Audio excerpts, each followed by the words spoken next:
What is going on? Welcome back to the channel. Chelsea news yet again coming out of Stamford Bridge, coming out of Naples.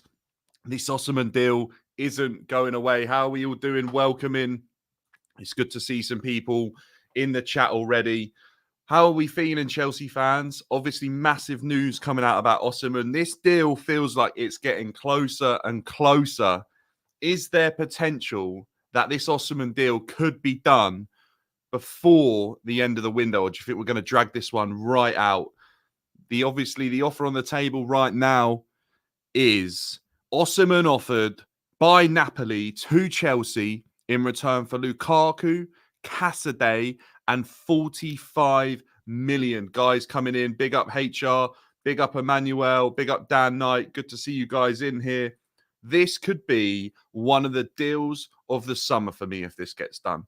If you only have to part with 45 million pounds or euros, I'm not exactly sure on that one, to get Victor Osimhen, that is sensational. There's not a club in the world that literally would be turning that offer down. I can assure you of that. This is too good to be true for me. I feel like Napoli can't have put this offer on the table, but if they have, Chelsea should be snapping it up. And do you know what they should even say?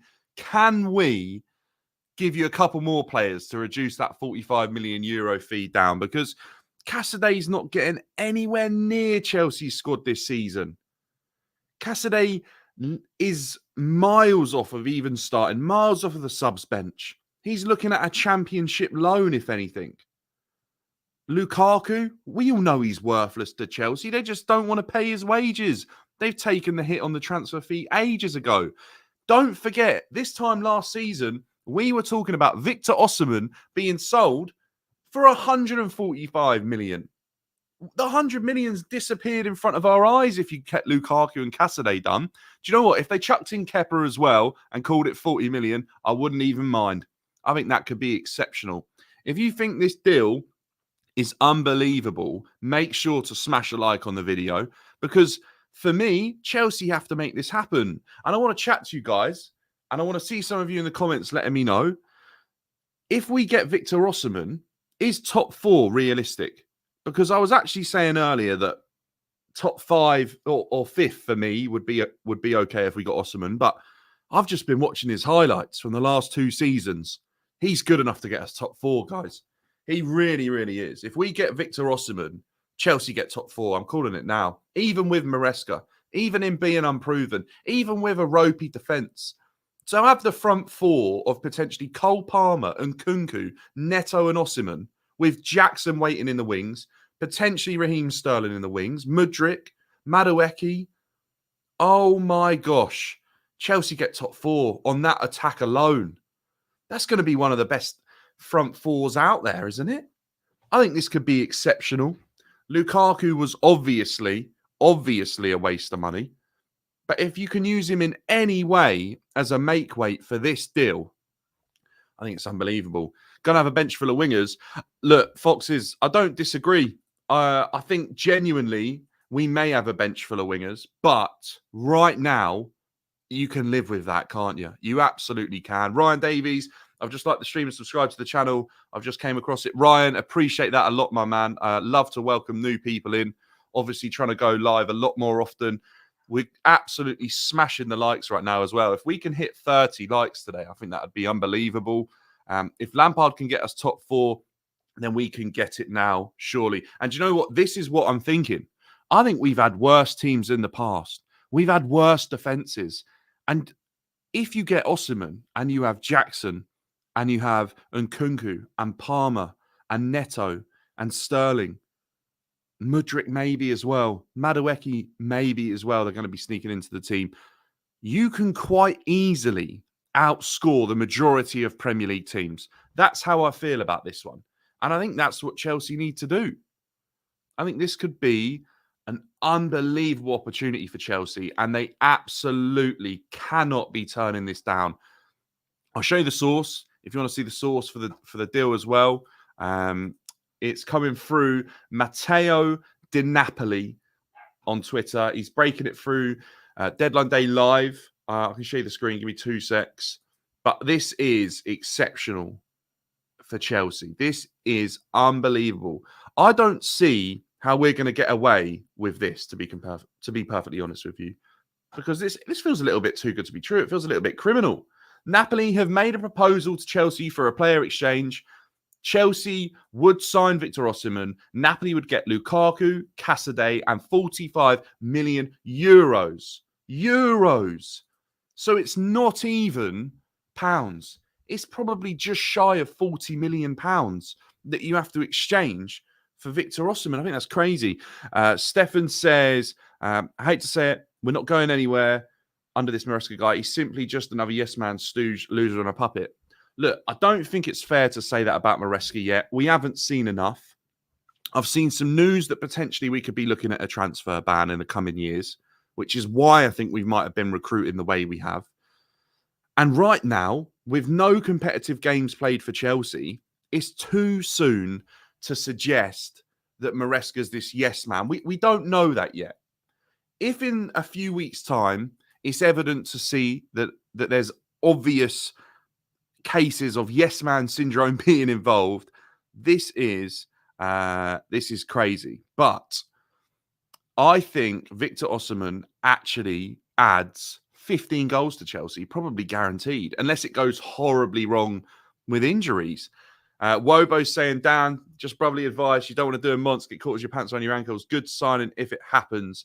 Look, I'm not going to sit here and say it's done, it's coming, but if Napoli have offered this deal, you know, the other deals, obviously Zubimendi was personal terms. I've seen them as well. I didn't like it, which is really annoying, but I've seen that Osimhen's turned down PSG as well. I'm listening to John Obi Mikel telling me that him and Drogba have been on it with Osimhen, telling him that Chelsea is the place to go. You need to follow in the history of some of the greatest African footballers to ever play the game. Maresca absolutely will not turn down Osimhen. No way. This guy had Jamie Vardy up front. Osimhen is similar to Jamie Vardy in the fact that he'll run in behind and he'll cause chaos. Inside the box, wow, unbelievable. Osimhen is lethal inside the box. I think this could be an exceptional opportunity for Chelsea. And if this offer's on the table, they can't turn it down. They absolutely can't turn it down. We're also in for a defender, says Mikel. Mikel, that would be music to my ears because that is the biggest area of concern I have right now. And I'm going to be honest. For me, I absolutely think that Chelsea are weak in that area. I definitely think we are weak in that area, to be honest. Maresca didn't look. Maresca might not want these players, but if he's taking them, then I'm sure he'll give them the opportunity. And do you know what? If you're Maresca and someone says to you, look, I can give you Pedro Neto. This guy was one of the highest assist makers in the Premier League last season. You're not turning it down. You're not saying no. I think this is important for Chelsea to assess correctly, value Casadei correctly, because we all know he's pretty much worthless. Even in football, he's probably worth 10 to 15 million tops. Value Lukaku correctly. Realise that he's dead wood, and any money for Lukaku is better than nothing. And if that money's discount on a striker like Osimhen, this is crazy. This is absolutely has to be done for me. I'm pretty sure that Chelsea, Maresca, every single person, I saw breaking news yesterday that the technical staff have approved Osimhen. So why wouldn't they? I'd happily sell most any one of our centre-backs to bring the quality defender. Look, if we want to talk about defenders, I absolutely agree. I think there's 5 defenders at Chelsea that are good enough. They're good enough for the Premier League.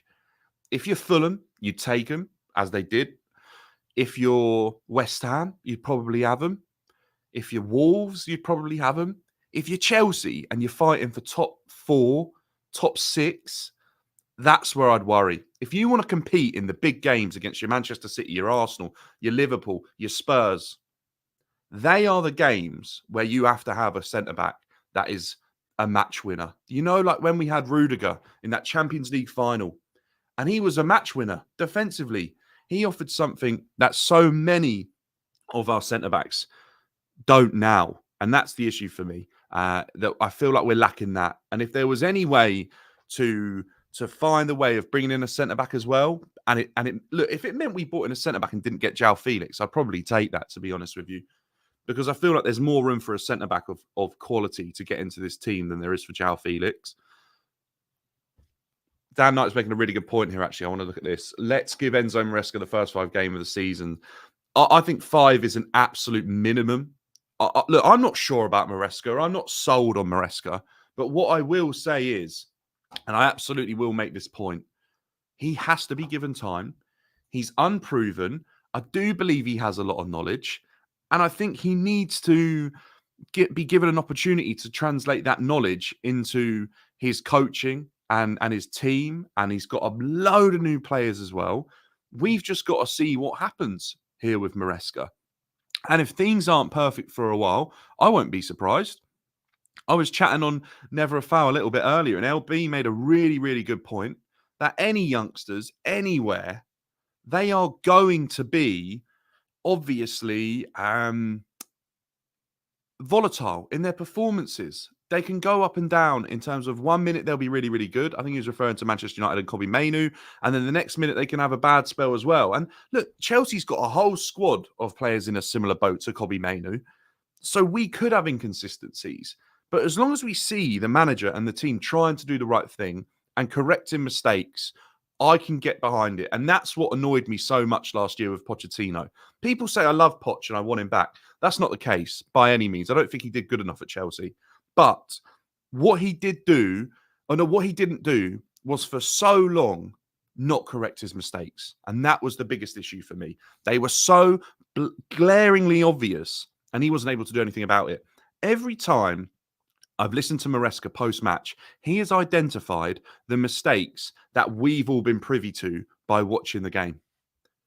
And for me, that is what I like about a manager, about a coach, whatever you want to call him. I think that is an important thing to see. It shows me that he understands the game. And if he can translate it in the right way back to the players and you can educate them, you can learn and fix those mistakes. And that's where I'll judge Maresca. If he's good at sort of solving that and changing that sort of part of the game, when these players make mistakes and they need to be educated or the team isn't doing exactly what he wanted.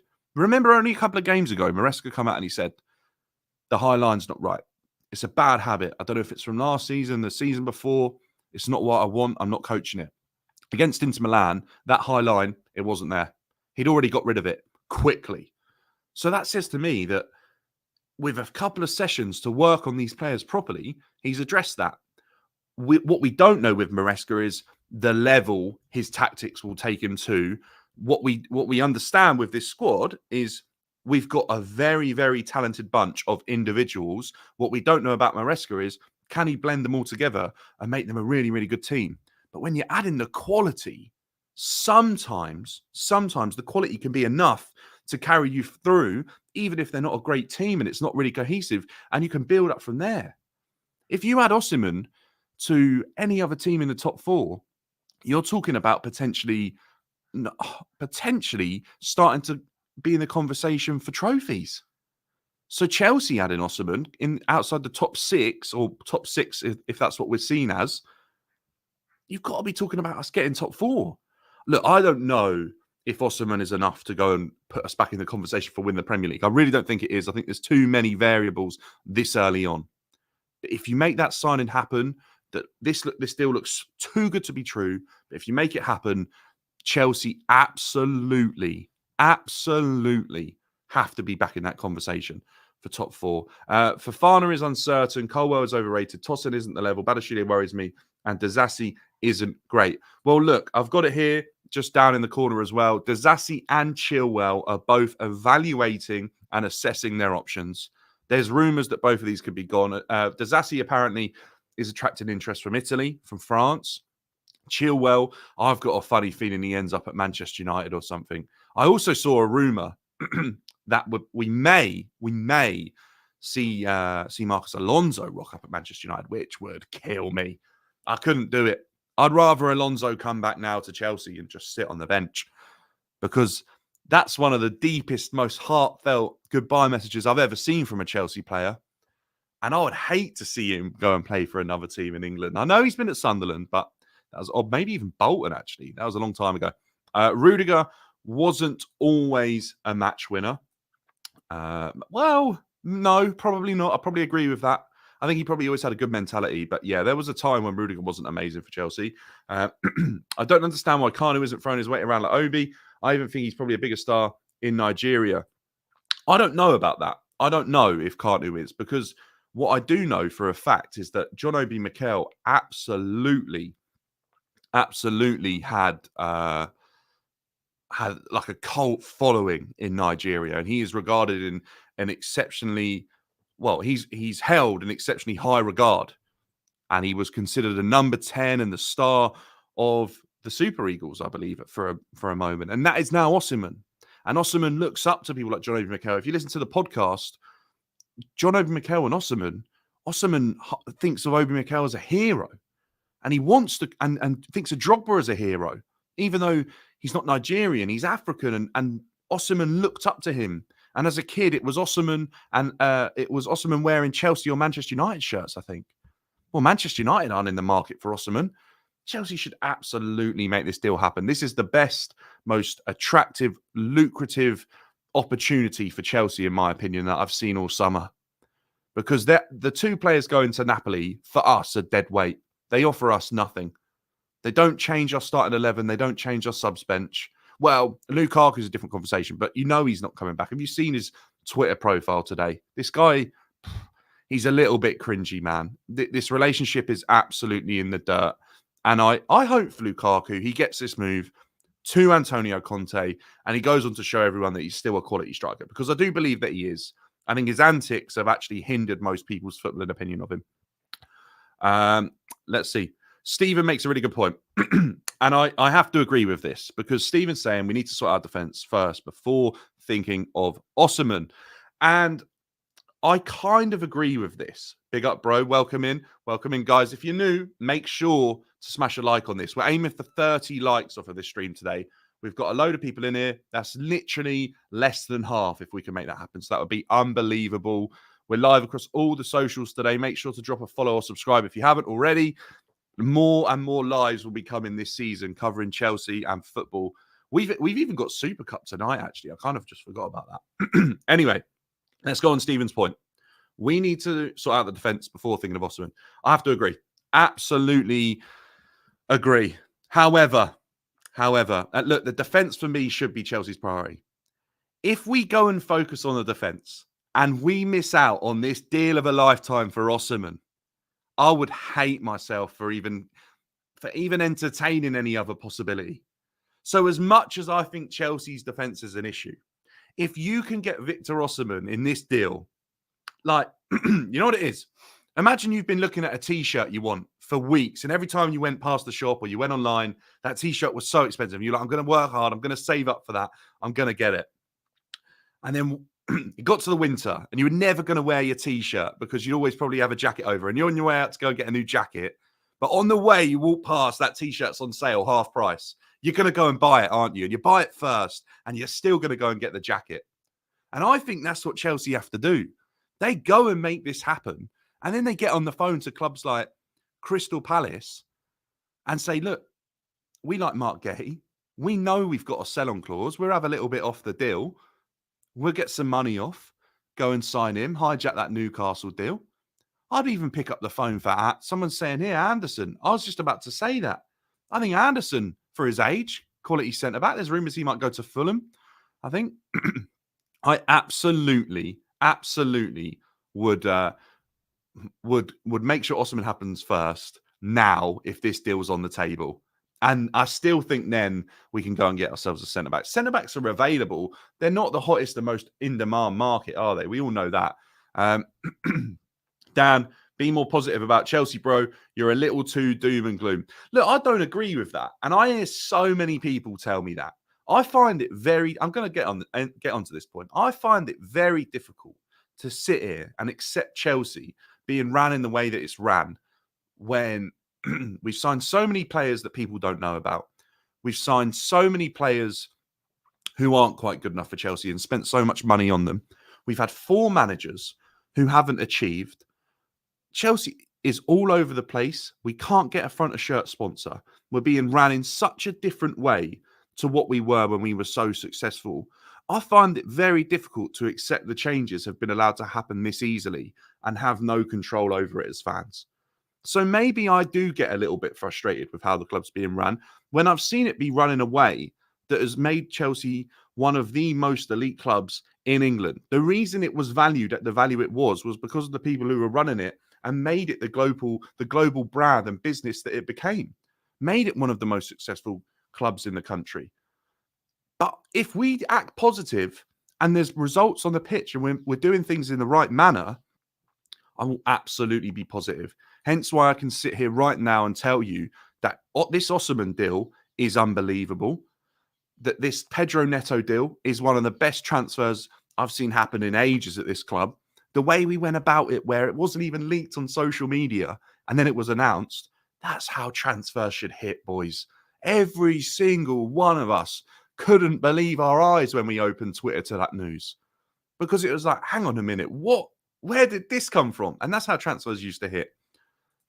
This is what I was saying about Disasi, France and Italy.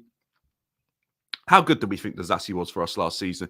Do we think Disasi was top 3 defenders for Chelsea last season? We had a lot of injuries last year. There was Thiago Silva, Chalobah, then who? Levi Colwell wasn't great and injured. Fofana injured. Badashile was rubbish. I think Disasi might have been our 3rd best centre-back last season. Let me know. If we sell Disasi, we're going to generate quite a fee. And I don't think, if I'm being honest, I don't think that Disasi has a future under Maresca. I don't think he does. And the weird thing is, right, if you go and look at the stats for Disasi, albeit there's a couple of mistakes that are pretty worrying, he actually, for a long period of time in the team, was really, really good with the ball. His retention stats and his passing stats for a defender, they're exceptional. And their they're not simple passes. Some of his passes, they're like quite they're risked. Like he's taking big risks on those passes. He's playing them through the lines, and they were successful. I didn't mind him. I just felt like there was that moment in the FA Cup that Maresca's well aware of, that was probably the turning point for him. I don't mind, and the one thing I will say is I think back to like the Manchester City game where Disasi was like throwing his body in front of the ball and he's cheering and he was so happy that he'd stop the ball going in. I don't think we see enough of defenders doing that anymore, and I can get behind that, and that makes me jump off my seat when you see Disasi heading the ball away or blocking it. I kind of like that. I think he's a great character.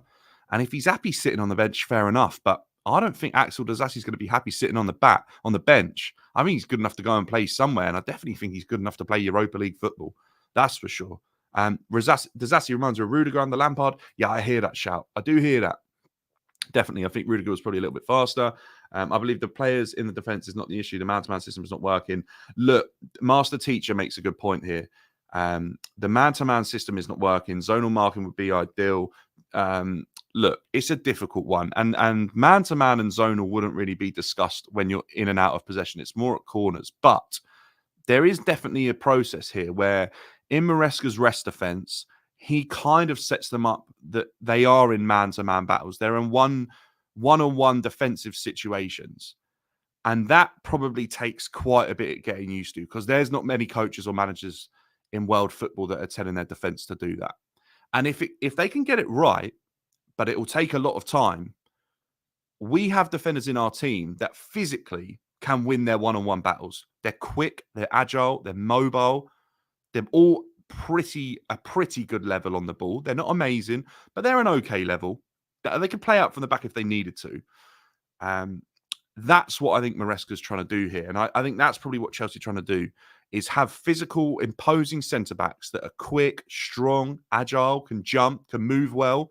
That in this rest defence, when there's 3 of them left at the back or 4 of them left, ready for the opposing team's counter-attack, they all go one-on-one and defend their man. That could be exceptional.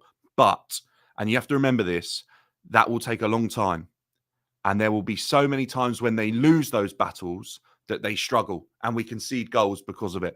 And you kind of see it with that Inter Milan goal when they came straight through the middle of us, because people all of a sudden didn't know where their men were, didn't know where their one-on-one defender situation should have been in that instance. And because Inter Milan are so well drilled under Inzaghi, they scored straight away.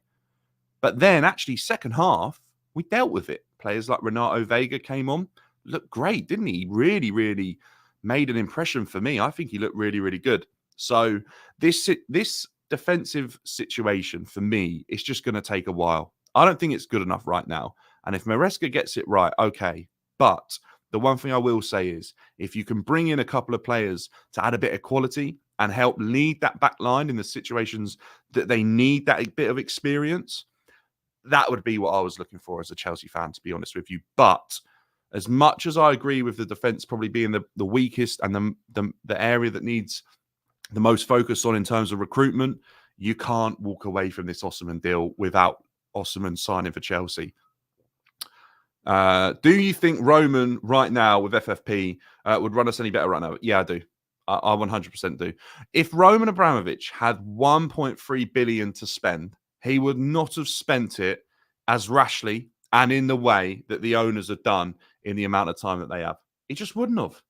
He just wouldn't have. So that's what I have to say, to be honest with you, to that. I think considering how well Roman Abramovich ran Chelsea in the FFP era, considering the fact that we still won a Champions League and other trophies, absolutely think Roman would have done the right thing. Guys, our like goal for this one is 30.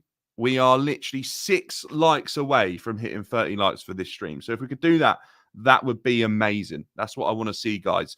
Breaking news today, Osimhen has been offered to Chelsea by Napoli. This isn't Chelsea asking for Osimhen. Osimhen has been offered to us because they want Lukaku so much.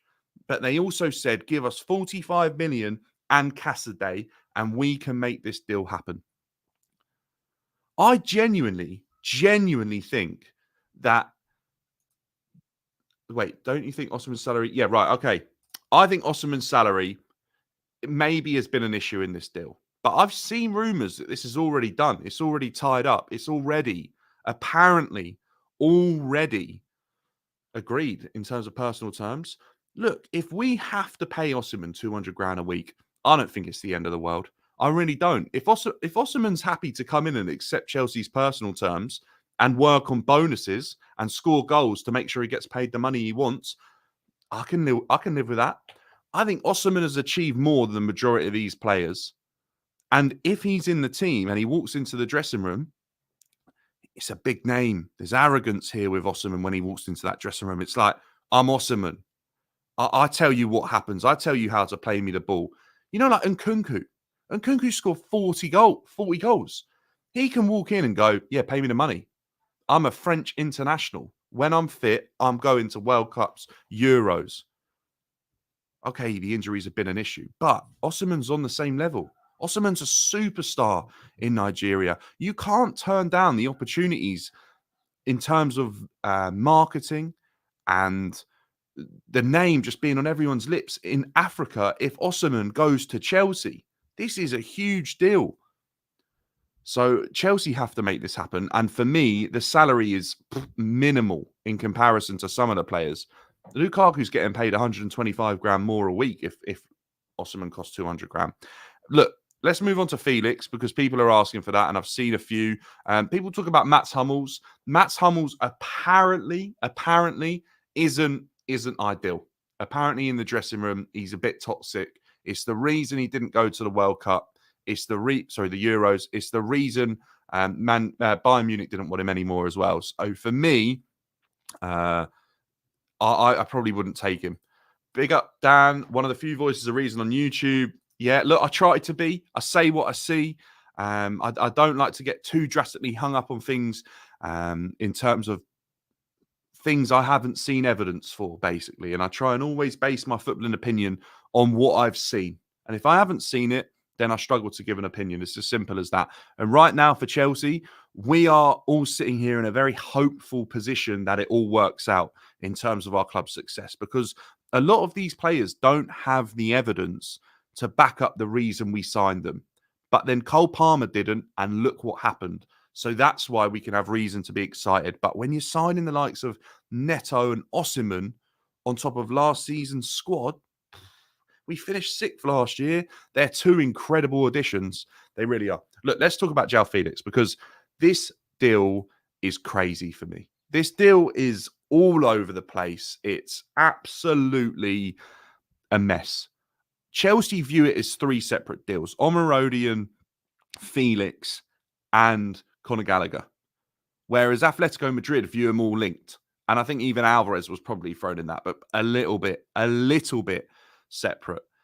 They've managed to pay the money for Alvarez and get that done. They've done everything for Conor Gallagher, but now Atletico Madrid can't find 30 million. Chelsea have to protect their asset in Conor Gallagher, whether they like him or not, whether they're making him train with the first team or the under-21s. They value him at £30 million. If you had a house that was worth £30 million, you'd look after it. So that's what they're doing. They're looking after their asset. They're bringing him home, making sure that he's training here at Chelsea. He can be looked after. Any injuries, fitness-wise, he's in the best possible shape to be sold. And then I think Atletico Madrid knew they wanted Conor Gallagher, knew they couldn't afford him, and told Jorge Mendes to offer João Felix. And I think Chelsea said, look, we'll pay the money that Omarodian was going to cost us for João Felix, because we've already agreed a deal. And Atletico Madrid turned around and said no. And I think they're stalled. And I think now Conor Gallagher's left in limbo. I don't think he's been treated very well, by the way. I actually think it's really disappointing to see the way that Chelsea have treated a couple of their players. Trev, the way they've treated players in the past. Conor Gallagher, look, they offered Conor a contract and he didn't sign it. All right. But we all know there's issues with that contract. Yes, the money was there. But when you're Conor Gallagher and you're the third best player in the team last season, fourth best player in the team, highest appearance maker, most minutes, you look around and go, they've just offered Philip Jorgensen from Villarreal, who's played one professional season, 7 years. Why are they offering me 2+1? That's disrespectful. I'm Chelsea through and through. I've given my life to this club. And then they go and put him in the under-21s and tell him he's not welcome. Come on. He doesn't deserve that. He doesn't deserve that. Whether you think he's good or not, no one deserves to be treated like that, especially by their boyhood club.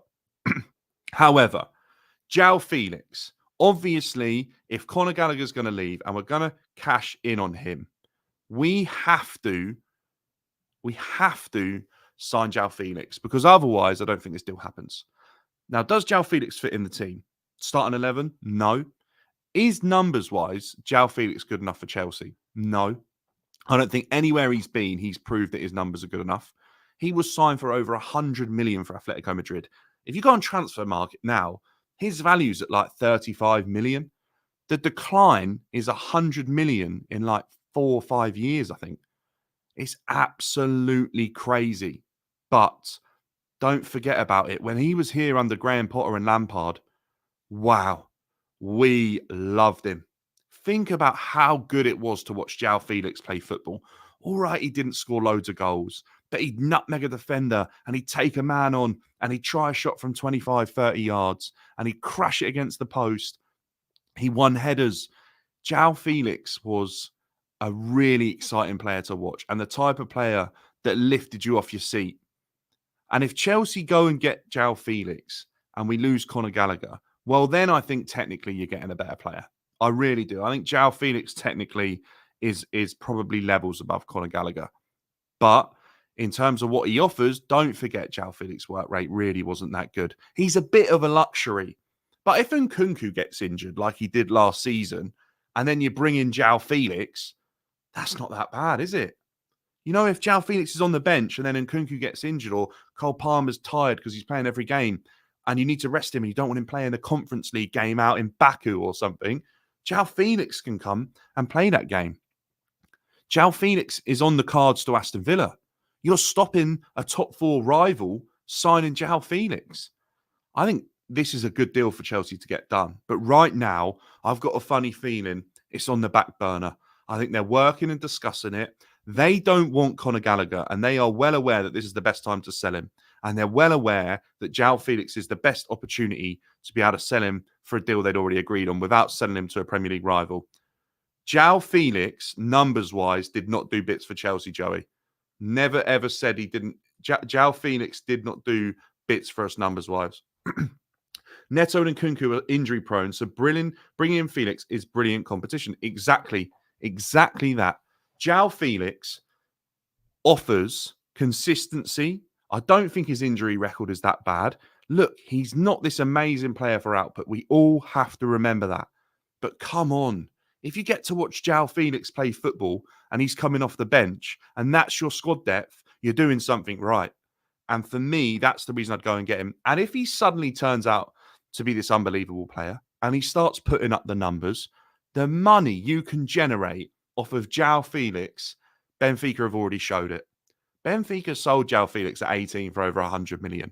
He's had countless big teams come after him again. Barcelona, Atletico Madrid, obviously, have had him before. Chelsea have had him.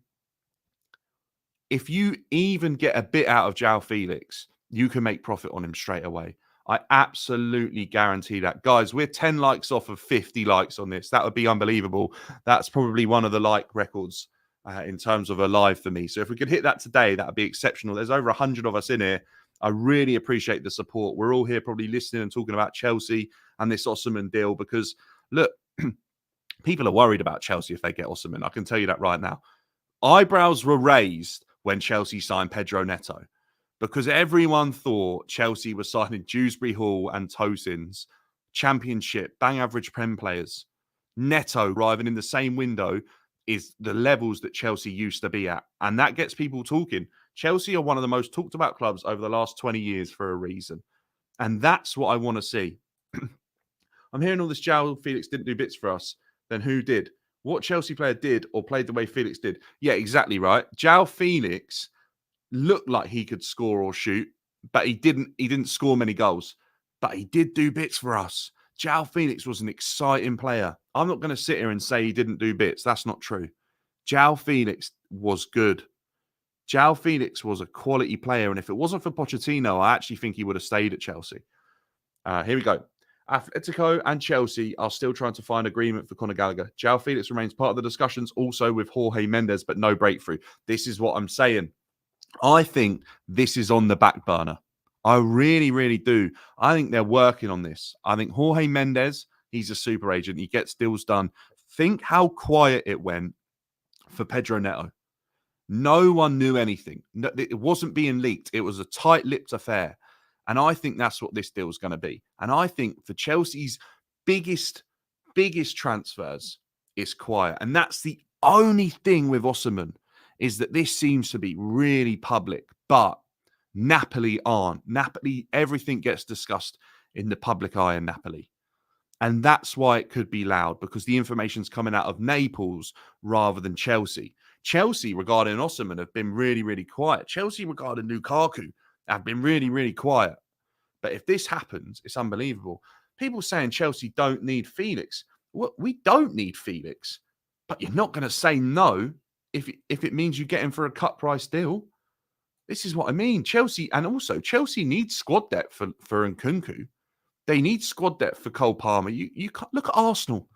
Arsenal play Saka every week. The bloke's exhausted. If Saka can't have a rest, he's going to be burnt out in a couple of seasons. So for me, you absolutely have to have squad depth. And Chelsea used to have squad depth in abundance. But if João Felix comes in, absolutely expect Sterling, Madueke, and Mudryk to start thinking and looking at their options and considering leaving. I'll be honest with you. I just don't see that all three of those remain at the club if João Felix and Neto come in. But just think about it. You've got a boring, cold Conference League night out in some random country in Europe. And then you get entertained by João Felix playing football. That sounds like a good deal to me. And Nkunku's rested, Cole Palmer's rested. And then you rock up for your Premier League game. And those guys are ready, they're fit and firing, and they go and win you the game and play unbelievable Maresca ball. Sounds good to me. It sounds good to me. If I had to pick one of the three, chat, let me know. If you had to pick one of the three, Sterling, Madueke, or Mudryk, who would you sell? Because for me, that's what kind of I find that a really difficult conversation. I think Mudryk is the player that I think out of the three has not been good enough. But I also think he's the player that raises the least amount of money right now. I think Madueke to Newcastle is the deal you start evaluating. I really do. What's the point of trying to sell Sterling, then bring in Felix? I think it's the wages, mate. João Felix is happy to take a wage cut, apparently. Happy to take a big wage cut. Sterling's on too much money, and I think the board tried to act in a way before where they signed players with big names for big money, and they looked at it and went, Koulibaly didn't work, Lukaku's not worked, Sterling's not worked, Cucurella didn't start off well, Wesley Fofana's been injured all the time. All of these players are on huge wages, Kepa on huge wages. They don't want to do that anymore. They don't want people coming to Chelsea for a payday. They want people coming to Chelsea who are happy to work on a bonus structure, still get paid great money, and then work hard. And look at Cole Palmer. He's the perfect example. He was brought in on some of the lowest wages in the squad last season in terms of how many games that he played. And look at what he did. He worked his socks off. He's got a 2-year contract extension. His money's doubled. If that isn't the perfect example for every other Chelsea player to go, wow, actually, if we perform, they're going to pay us some money. They don't want people like Raheem Sterling that if he scores 10 goals in a season, but gets paid 300 grand a week, he's happy with it. They don't want that. They've made their mistake and they're learning from it. And actually, as Chelsea fans, look, we want the big names coming in, but we don't want players, the big names coming in and not want it. You remember when we got Ballack and we got Shevchenko and other players like Fabregas, they come in on massive money, but they're a different breed of footballer. They were a different breed. They wanted to keep winning. They came into a winning environment. If you bring a player in right now on massive money at Chelsea, and I mean massive, by the way, 200's a cap for me. Anything above that, I think is excessive. And I think that's where complacency slips in. If Osimhen comes in on 200 grand, though, for me, you make that happen. You do. Because I believe Osimhen is the difference between Chelsea getting Champions League football and not, actually. I've literally just been and looked at all the footage of Osimhen. And if you get it right with him, wow, that's an unbelievable player. He had a bad injury last season, and there were 10 goals that he didn't score, probably because of that injury. And people are saying, oh, this season he wasn't as good. But you know what? Looking at the footage, okay, he wasn't as good. But he was injured for most of the time. He still got 15, 16 league goals, and he didn't even want to be there. Imagine if he comes to a place that he's happy. For me, the Victor Osimhen deal is like our second chance at getting it right when we got it wrong with Lukaku. Lukaku was the answer. That's how we all felt, and it went horribly wrong. This time around, again, it feels like Osimhen is the answer. And to get it for 45 million, plus moving off 2 players that are absolute dead weight, this is unreal. I think it could be unbelievable business. Clearlake have built the second best team in the league after City. Look, I think look, I hear your point. I think they've got a good squad and there's potential in our team. The difference is that Arsenal, Liverpool, Villa, Spurs, Newcastle at times Manchester United at times have all finished above this Chelsea side that Clearlake have put together. And that's the issue, isn't it? Is that there's no evidence to suggest that this is the second best team because we haven't managed to finish there. If everyone can stay fit and the manager's good enough, that's when this team starts moving up the league. It really is. You can't sell Madueke, who's our second best right winger after Palmer. Look, I'll be honest, guys. Pedro Neto's our second best winger on the right hand side after Palmer now. Pedro Neto is absolutely better than Madueke. So Madueke to Newcastle seems like a good deal for me. I feel like if they sell Almiron, that's a pretty good buy for them. I'd be happy to see Madueke go if we made profit on him to Newcastle. I think Madueke's got a high ceiling, by the way. But I also think Madueke, you can improve on him. You definitely can. If you ask Newcastle whether they wanted Pedro Neto or Madueke, they'd go for Pedro Neto every day of the week. Then terminated. Oh, sorry, I don't know if that one's for me. Even if Osimhen gets injured, we've still got Jackson. This is the thing. It's all about the squad depth. If we're going to go and play in Europe every Thursday and then play on the Sunday, you need a Jackson and you need an Osimhen. don't forget, we used to have Drogba, Anelka, and Torres for a while. Come on, guys. And Daniel Sturridge. Chelsea have always had a number of strikers, and it ups the level. We used to have Giroud, and he'd be back up to some strikers that weren't good enough, like Morata, and you'd have good competition in the squad. Think how many strikers came in to challenge Drogba. And think how many times Torres had. Look, Torres wasn't great for Chelsea in the whole, but think how many times Torres had moments. Think how many times Loic Remy had moments. Demba Ba had moments. You need absolute squad depth and competition to get the best out of your team. And Jackson is a young guy, and he needs to understand that. And you know what? I think Jackson would look up to Osimhen. I think he would, because I think he'd look at Osimhen and go, wow, I could learn a bit. Because let me tell you right now, Osimhen, whether he signs for Chelsea or not, inside the 18-yard box is lethal. Whether it's either foot or in the air, he is fantastic. Tammy Abraham, Havertz, Werner, HR, this is exactly what I'm on about. Jackson needs to understand that squad depth is needed. He can't be in a team where his competition for number 9 is Broja. It's just not feasible. There's actually talk that Broja could end up going to Stuttgart with an option to buy. So that's the thing for me, is Jackson's a fantastic player. He's done really, really well last season. They're going to give him a new contract. They're going to give him a pay rise. They're probably going to whack 2 years on his contract. They're backing Jackson. But they're saying, look, to compete on all fronts like Chelsea should be doing, we need you to keep doing what you're doing, and we need to bring in another striker that can do that as well. And look, Osimhen's injury record, it's not amazing. And I feel like I do keep saying this with so many players that are signing for Chelsea at the moment. But Jackson is fantastic backup.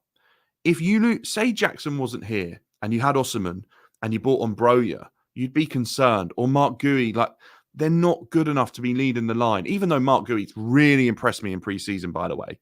If you know that you've got a 17-goal a season Nicholas Jackson waiting in the wings, or playing midweek, or playing that Sunday game when we've had a really tough European game, that's where you want the squad to be deep, and you want an abundance of talent. So Jackson having competition will up the levels. Exactly what Sean is saying here. Anywhere. Look at the midfield. Casado, Lavia, Enzo, Dewsbury Hall all being fit will up the levels of that midfield. Having 5 defenders, it should up the levels of all the defenders, because they all want to play. They all want to play. And look at Malo Gusto. Reece James, right? It was always, Reece is injured. We're struggling at right back. Azpilicueta is going to come in, or Dizassi's going to play right back. Whenever Malo Gusto was fit, he's impressed so much. Now we're in a position to sit here and go, if Reece gets injured, we've got the 3rd best right back in the league in Malo Gusto. That's what squad depth gives you. Everyone told us probably you don't need Malo Gusto. Why are you signing him? What's the point in that? Look at how good he's been for us. Everyone told us you don't need Cole Palmer. You've got wingers everywhere. You don't need him. I remember that conversation. As Chelsea fans, we were like, yeah, it'd be great for the bench. He turned out to be our best player. And this is why I can get behind some things Clearlake are doing, because I don't mind that they have all these players in a way, because one of them's going to turn out quality. The issue I have is that at what point does it create, or do we lose harmony in the squad because there's far too many players? That's the real issue. Guys, I actually can't believe how many people are in this live right now. I actually can't. There's over 200. If we can hit 100 likes, half of you smash the like button. That would be unbelievable. Likes are coming more and more on this channel. We're live on all the socials today. It's a pleasure speaking to all of you. I'm seeing so many new faces in the chat. I love speaking to you guys about this. I want to know your thoughts. Did Chelsea make top 4? Let me know that right now in the chat. If they sign Osimhen, that is. If they sign Osimhen. If you think they can do it without Osimhen, let me know. But the other thing I want to know is, if we sign João Felix, Sterling, Madueke, or Mudryk, who goes? Let me know that. That's what I want to see in the chat right now. I like this channel. Breath of fresh air. No crying. No moaning. Big up. Oh, I hate to let you down, Ricky, but if Chelsea lose, man, wow. I might not be the happiest guy around. But yeah, honestly, guys, appreciate all the new subs and likes coming in. We're on the way up to 100 likes, which is absolutely unbelievable. It was always Azpi at right back or Ruben. Do you remember when Ruben used to play at right back. It's kind of crazy, isn't it? You know what? This team, Juventus, I think we keep an eye on them. I think they don't want Chiesa, do they? And I think they're looking at Chelsea as the perfect winger replacement exists at Chelsea for Chiesa. I think they need to load off Chiesa. They need to get rid of him. And then I think they will genuinely be in a position to potentially pick up the phone to Sterling or Mudryk. I think Mudryk, if Mudryk leaves or he goes out on loan, I'll be happy because I think for his development, that's the best possible thing. But it would hurt me because I want Mudryk to do well. I want him to be good for Chelsea. I think we all like Mudryk, but I just don't think it's working out right now. But that player that we saw against Liverpool in his debut, that excited every single one of us. Yes, Nina, how are we doing? Are you looking forward to the season? Good to have you in here. Chelsea will definitely make top 4 with Osimhen as the arrowhead. Dennis, this is what I like to hear. I think this is why that deal has to happen for me. It has to happen. You can't turn down this offer. If this is coming out of Napoli and it's true, and it's 45 million, all you have to part with is 45 million and 2 players that mean nothing to Chelsea. Oh my gosh, make it happen. Tyreek George, for me, Tyreek George is getting a loan. I don't think, unless he sticks around at Chelsea, I really don't think, he's going to have many minutes this season. With the additions we've made, if Pedro Neto had been on the preseason tour, Tyreek George wouldn't have got any minutes. Mudryk with an option to buy. Now, this would hurt. An option. Okay. Yeah. I thought if you said obligation, I'd worry. I really want him. If Mudryk goes out on loan and starts cooking, we bring him straight back, by the way, and we say, come on, whatever you've learned, do it for us. Because I think there's so much raw ability in Mudryk that he could be absolutely amazing. But the issue is that we just haven't seen it enough. But think when Mudryk's been good, he looks unbelievable, doesn't he? I think we're cutting it close on top 4, considering need time to gel. I hear you, Sean. I definitely hear you on this. If we take as much time to gel as we did under Pochettino last season, I'm not sure top 4 becomes a possibility, because I think you lose so much. You lose so much traction on the top 4 and they'll be pulling away from us. And we did an incredible job last season to even get close to that battle. I think, what do we finish? 3 or 6 points off of top 4? We did a really, really good job at getting ourselves back in amongst that discussion. And we were obviously the outsiders for that. Really, really, really were. And even up until the final couple of games, we were at like 8th. And to move up to 6th was a fantastic job from all involved. But it just took too long to gel. It really, really did. And for me, that's where Maresca has to do a better job. And the one advantage Maresca has over Pochettino in this situation is this squad of players already know each other better than they did last year. And that's why I'm hoping he doesn't take as long. What's it fair to say? Pochettino took 30 games for his team to gel last season. Ricky says Osimhen is the last piece of the puzzle. He gets top 4 and a trophy. I love Felix as well, because he isn't coming to be our savior. He's coming to add to the squad. How can anyone be mad at that? Yeah, I completely agree with the João Felix thing. If João Felix comes back, we get to enjoy him. There's no pressure on João Felix to be the man, because we already have Cole Palmer and Nkunku. And then João Felix can come on in the games where we need to rest players, or there's injuries, or we just rotate in the squad, and we get to enjoy a player like João Felix play football for Chelsea. And think how much joy that brought us before. Chelsea should walk away or reject Inter Milan's offer. Julius, I'm going to be honest with you right now. I haven't seen this news. Who's the offer for? Jonathan David, that one doesn't excite me at all. Jonathan David, for me, probably isn't what Chelsea should be looking at. Look, if we sign Jonathan David, I think we stay in a similar position in the league. If we sign Osimhen, he propels us upwards. There's a clear upwards trajectory with Osimhen. And I've said this so many times. If you walk onto a football pitch, Jonathan David's there, and you're the centre-back of like your Ruben Diaz or your Gabriel or your Mickey van der Ven or Romero, and you see Jonathan David, you're not worried. You go, I can deal with him. I can cope with him. If you walk onto the pitch and you see Victor Osimhen and you know who Victor Osimhen is, and you know he's lethal, and you know he's going to turn in behind and run you all game. You know he can lose his man at corners and crosses so easily. He can finish with both feet. He's lethal in and out of the box. You start worrying. You go, I've got to mark him all game. And then you start getting dragged out of position, and it makes it really difficult for you to keep up and keep aware of everything going on around. Do you see what I'm saying? A player like Victor Osimhen causes issues before he's even kicked a ball, because he gets into the players' minds. He's intimidating. It's the same with Haaland. Players are worried about Erling Haaland a week before they play him.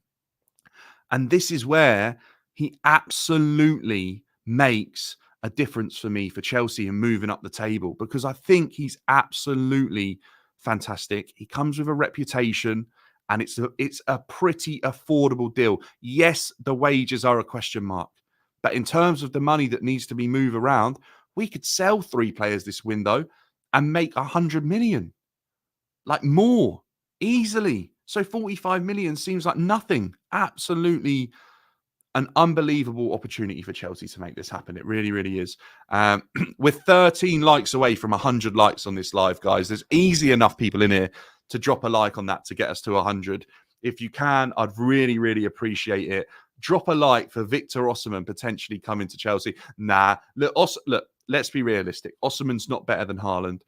I think some parts of Osimhen's game might be better than Haaland, by the way. I really do.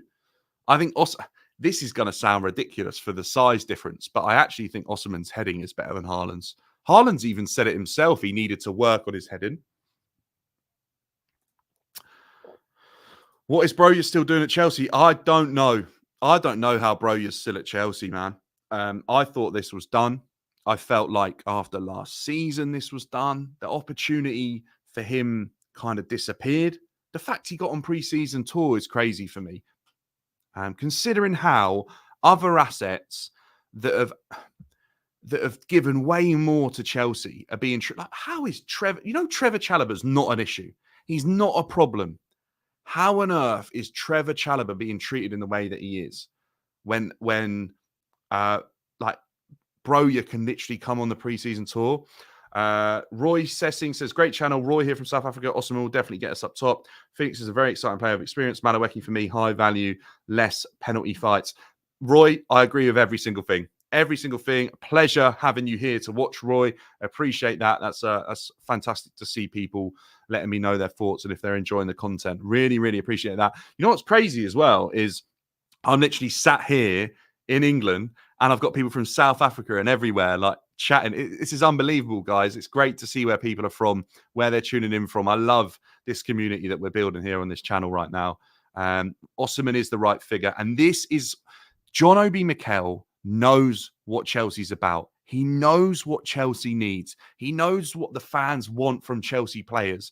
And he keeps saying this. He keeps saying that Osimhen is the right figure. He's the right player to lead the line and be Chelsea's striker. Think about how many strikers with weak mentalities have come to Chelsea and it's not worked. Think about the players that come to Chelsea and they're arrogant and they know how good they are and they know what they offer. They're the players that thrive at Chelsea as strikers. They don't just do well, they thrive. Giroud, Etus, Demba Bars, Loic Remis, they're all arrogant and they won't even start in every game. Then you get the likes of Diego Costa, Jimmy Floyd Hasselbank, Drogba's. They're arrogant. They know how good they are. They bully defenders. They score any type of goal, every type of goal. They're the players that thrive at Chelsea. And this is what Mikel is saying. He absolutely is the perfect type of striker to lead the line for Chelsea. And I don't disagree with this. And he knows him. He knows him as a person as well. He knows Didier. He knows Osimhen. And he can see the similarities. Even with Osimhen fans, look, I hear this. But my hoping is that Osimhen is good enough to make the difference and remove the problems going forward so that Maresca can focus on defensively improving these guys because they're young enough to get better. Right now, I don't think they're good enough. But he can work on his system and he can work on improving these guys. And hopefully because there's no issues up front, because we're scoring goals and it's our strongest area and there's no weaknesses, he can focus on that defense and fix the issues that are there. And then we start moving up the table. We really do. And maybe, just maybe, you start to see Badashile, Fofana, Levi Colwell start reaching their potential and putting in game after game after game at the levels we want and expect to see from these guys. Chelsea must stop signing Felix because Noni is the best upcoming player. Who can give more pressure with the speed he has? Problem is, he doesn't give good defensive combination. Noni's defensive work improved last season under Pochettino. But look, I hear this a little bit. I think a couple of our wingers, I'd worry about them tracking back. João Felix defensively, it's not really there, is it? We know that. We saw him play for us. João Felix wasn't in the side to give something to us defensively. And I think pressing-wise, I agree with what you're saying about Noni Madueke. In pre-season, off the ball, he's looked really, really good. But Madueke isn't going to want to be back up. He isn't. He knows what he's about. He knows how good he can be. And if the Newcastle opportunity is there for him, believe me, he'll go. But this overemphasis on wages, since when did Chelsea fans care about 200 grand? Yeah, this is what I mean. If you are signing a player that gets you Champions League football, 200 grand is cheap, especially when Lukaku's on 300. How far will the exit of Arrizabalaga, Broja and Lukaku? Well, look, Lukaku's probably the closest it's been. I think with this offer on the table, it's probably the closest it's been. Arrizabalaga, I don't believe Kepa will be here come after deadline day. I really don't. Look, I'll be honest. I don't know where Kepa's future is. I'm not going to lie. I don't know where it is. But right now, what I do know is that I genuinely don't think he'll be here past deadline day. And with Broja, it looks like a deal with Stuttgart is being worked on with a loan with an option to buy for 20 million. If we can get rid of Broja, Lukaku, Kepa, Chilwell could bring a lot of ease in the squad. Look, it brings in a bit of ease, but it also frees up the wage bill. Lukaku is worthless to Chelsea right now, apart from reducing how much Osimhen costs. Chilwell apparently is not going to get into Maresca's team. So Maresca is probably happy if Chilwell goes, which is a bit of a shame for me. I like Chilwell. I think there's moments in the Chelsea side when he's been absolutely fantastic. He's a bit of a leader in the dressing room. The players talk about Ben Chilwell being someone that shows them how things should be. He's a good pro, and he works well with the youngsters that are coming through. Apparently, he worked really well with Alfie last year, and he's kind of helped players to settle. The same with how Raheem Sterling's helped Madueke and other players to settle as well. And you lose that if Ben Chilwell goes. And for me, Ben Chilwell walks into Manchester United's side with the injuries they've got a left back right now. So, yeah, look, I'd be happy if Ben Chilwell left for a decent amount of money. I wouldn't want to see us take a low off of him just to get him out the squad, though. I really wouldn't. But I do think his time is probably up now. I think Maresca's kind of prejudged him. Ben Chilwell technically could probably get into this Chelsea team, but right now, I don't think there's space for him in this system. And I think Ben Chilwell's off the back of some weird performances towards the end of the last season. I think about his time with England, and I think about a couple of performances towards the end of, well, what was it? Probably before he got injured, when he returned from one of his injuries last season. He didn't look great for us, did he? And Cucurella come back in and kind of look levels above Chilwell. And I think that's the issue, isn't it? Is that Chilwell really is taking a little bit of time to start getting going again after his injuries. Guys, there's so many comments here. I'm trying to keep up. I appreciate all the support. We've smashed 100 likes, which is absolutely unbelievable. There's 300 people in here. This is unreal, guys. So I appreciate every single one of you being in. It's a pleasure to see every single one of you. Mentality is the most important. Osimhen gives me Costa vibes. Fight for the badge. I hear it, by the way. I absolutely hear it. I will back a player that is fighting for the badge over a player that is luxury, that doesn't care all day, every day, even if they're not as good. My voice is going, if you can't tell. Chelsea shouldn't make a mistake on Napoli. Stupid offer. They want to play smart Lukaku and Castagne. Look, Chelsea shouldn't be desperate for Osimhen. And the fact that this offer's on the table, it doesn't show desperation. It shows that actually Napoli are desperate to make a deal happen for Lukaku. And I didn't see this as a play. And I didn't see this as a smart move from Chelsea earlier. But after speaking with LB, he told me that this is probably a smart move from Chelsea.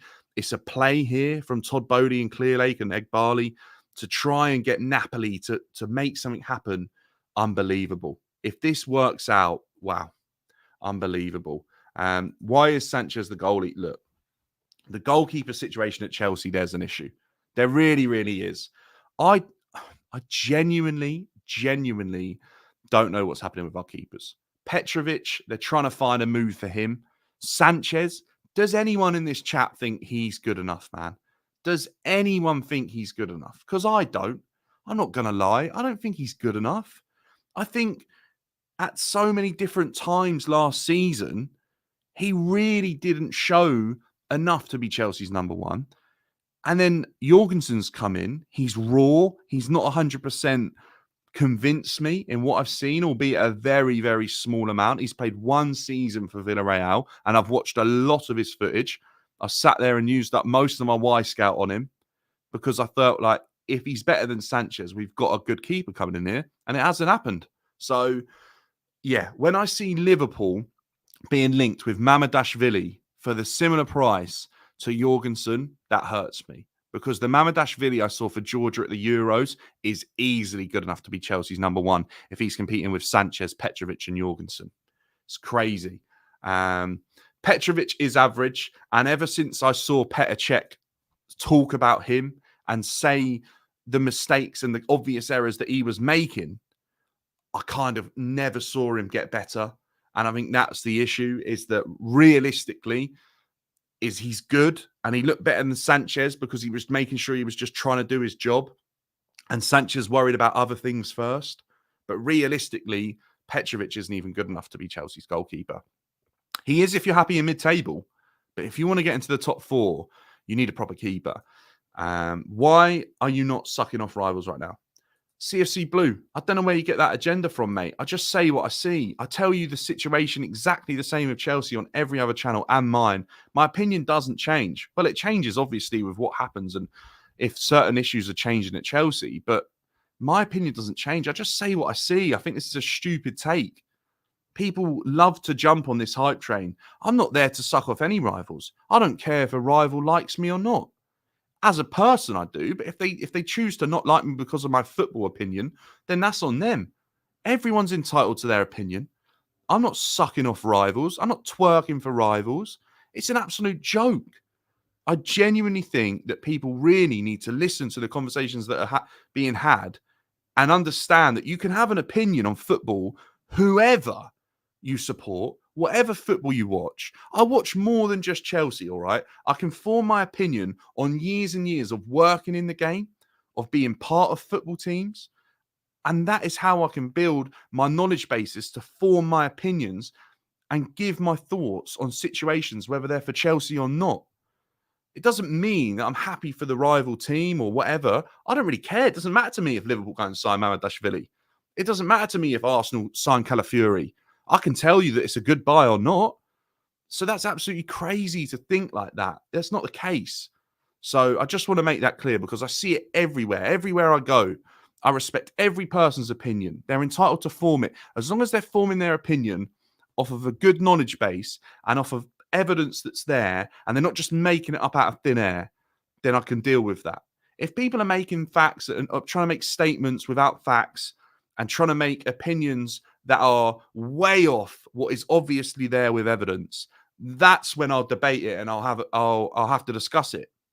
But it doesn't mean I don't like the person, or it doesn't mean I'm twerking for a rival. So I just want to get that out there, because if you're going to watch on this channel, I don't want to see people saying, oh, you're not twerking for rivals right now. I'm the same person here. I'm the same person that you meet in real life if you ever see me at a game. And I'm the same person on every other channel. And that is how it is. And exactly, respect all opinions and thoughts, says Marty. And I completely agree. It is okay to disagree, and it is okay to debate, and it is okay to accept that other teams might be doing a better job than ours. It's okay. We haven't won a trophy in ages. Manchester City are about to win 5 in a row.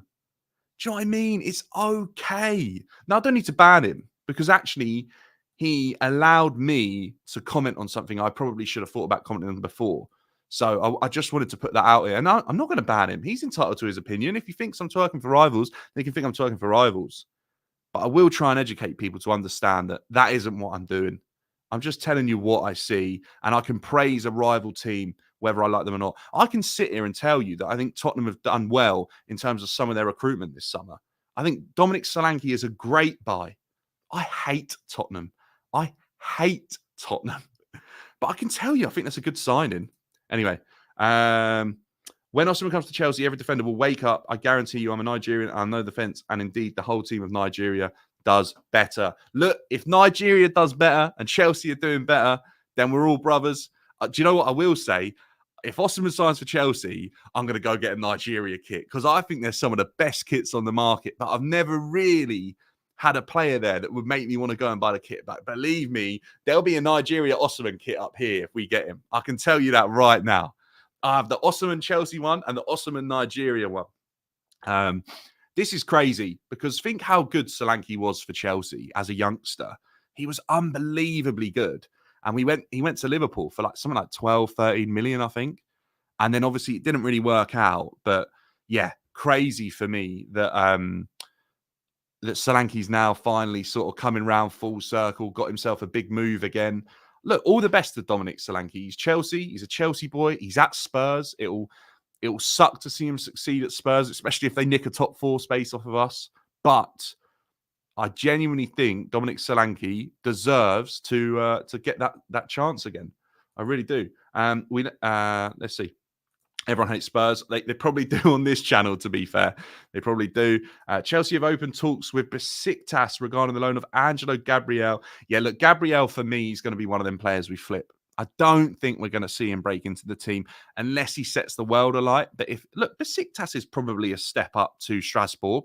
So it's a better move. If he goes and performs, he's going to catch some eyes around Europe. Let's see what happens with that.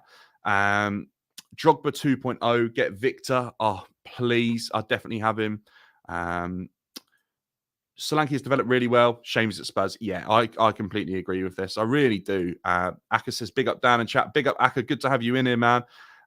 Great to see so many new names, by the way. If Lukaku is 37 million euros, Castelli is 20 million euros, plus 45, which is 102 million euros, which I think Osimhen doesn't deserve it in this time.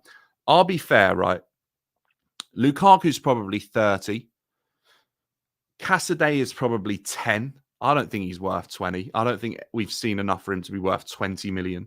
I just don't think we have. He's not anywhere near Chelsea's first team. And 45 million euros is the cash you have to move around. We bring that down to about 90 million euros.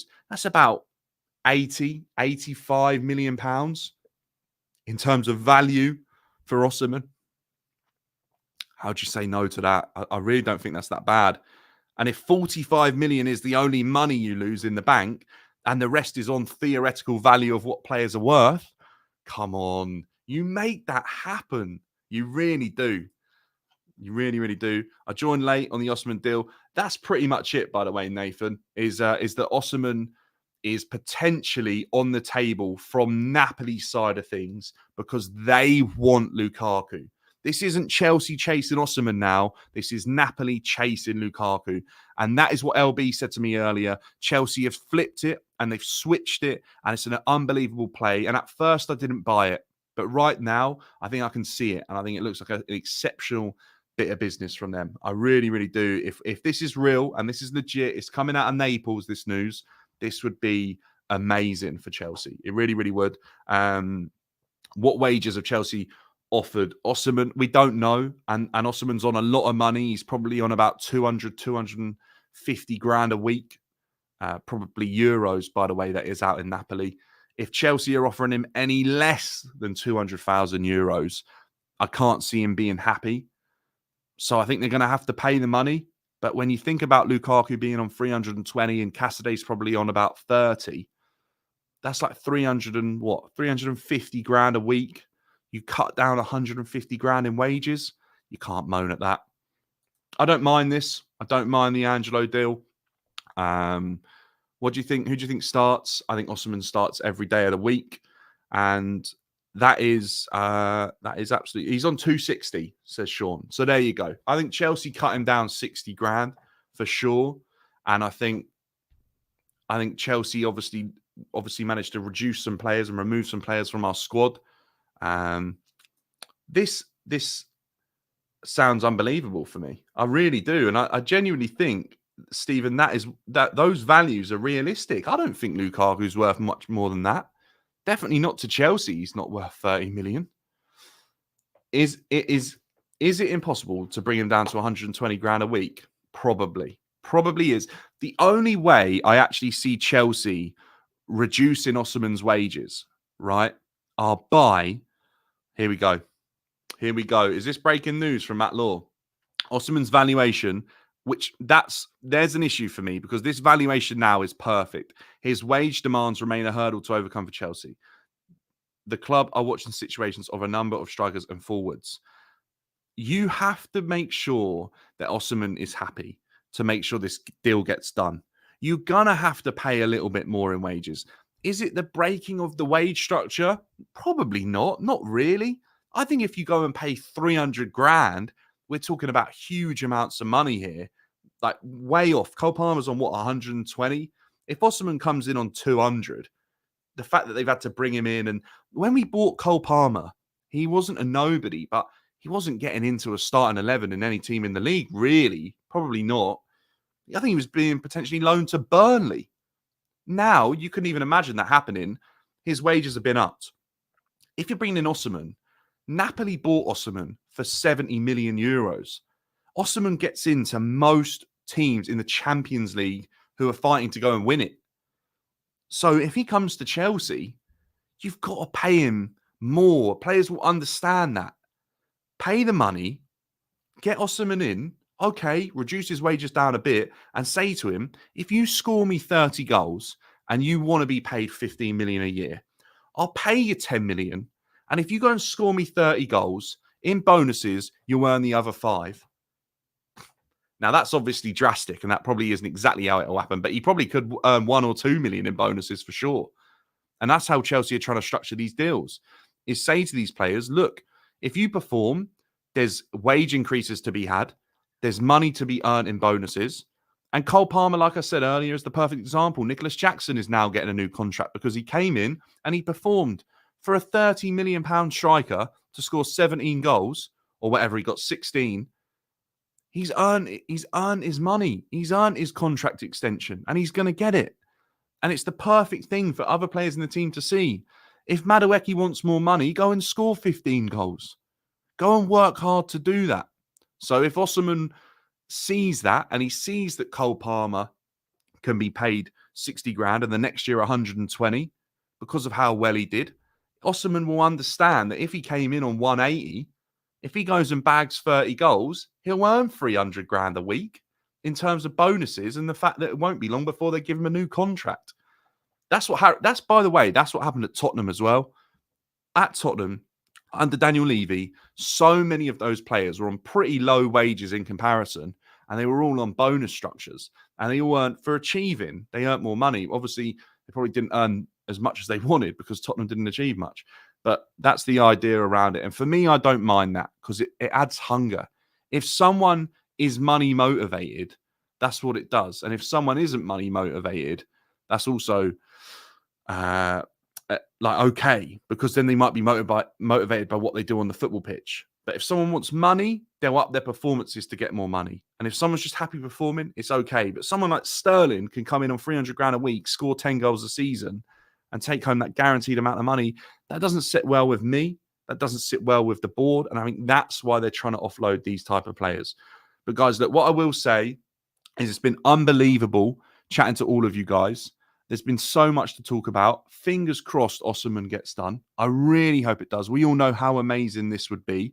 I've seen so many new faces today. It's been unbelievable. There's so many of you guys in here. I don't even know how to raid and send you guys over to another channel.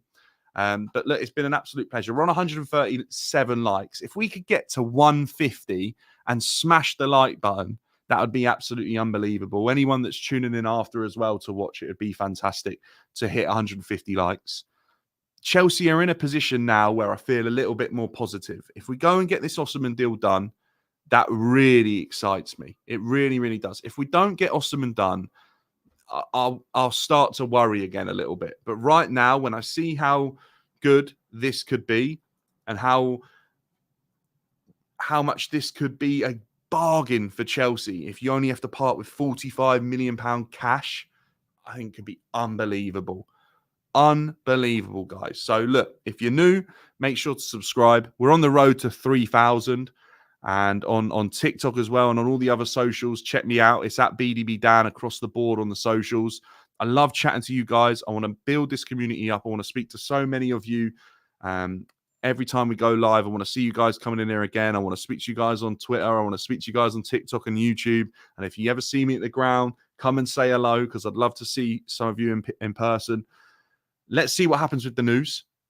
And I will catch up with you guys in a bit. It's been an absolute pleasure chatting to every single one of you. And I appreciate you all so, so much. Fantastic from every single one of you guys tuning in today. If you all go over and watch someone else, just let them know where you came from because I don't know how to raid and I feel really bad because I know everyone does it, but I don't even know where to find the button. But yeah, look, I'll catch you all in a bit. Absolute pleasure, guys. Great stream. Great chatting to every single one of you. Keep the blue flag flying high and fingers crossed Osimhen turns up at Stamford Bridge before the end of deadline day in a Chelsea shirt.